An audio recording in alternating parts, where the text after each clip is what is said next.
Ang katahong sa usa ka maayong asawa dahil diha sa ilang pag-atiman sa mga balay sa adlaw nga nisidlak sa utong tuto diha sa panganuran sa Ginoo, ang pulong sa Ginoo. Nga ihalad kanimong tanan,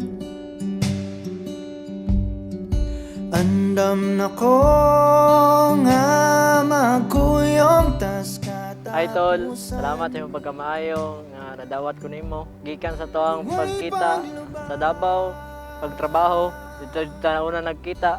Og nakita po nako nga ikaw tong babae nga simple ra pud kayo, wala po hilig ug arte. di mo lubag at gitarang duha. Hello, Jason.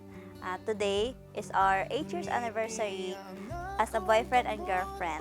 And now is the day of our dream, the day that we are waiting for.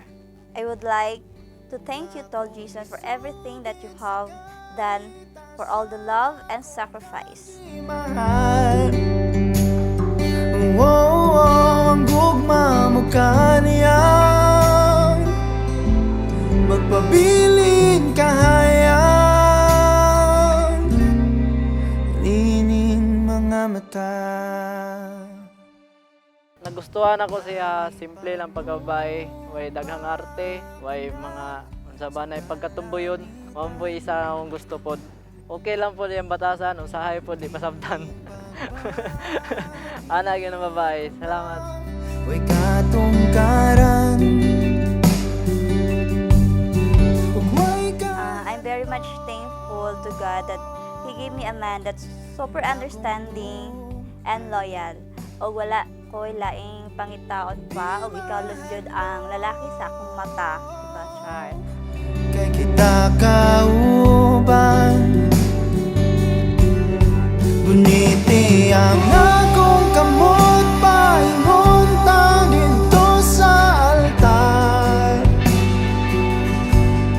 Ug Anaa sa ilaha ang kalinaw, ilabi na gyud sa pagsinabtanay nilang duha.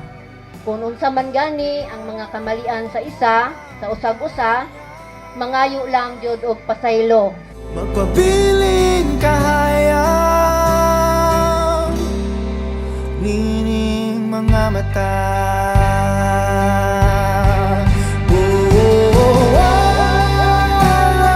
Promise di ta kabiyaan, panggaon ta ka o sa may mga problema dali ra nato na kuanon, makuha ra nato na isa ka adlaw. Okay ra na tanan problema. Salamat. I love you.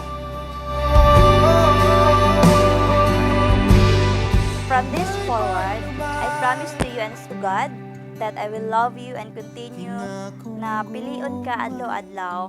Kapuyon man ta, pero always natuog na naon niya naa si Zach sa atong iliran nga siya ang atong pahinga. I love you and happy 8 years. Apan dilin na di malantaw ang imong mga pahiyo. Usa ko yugan tika taman sa atong katapusang pagpiyo.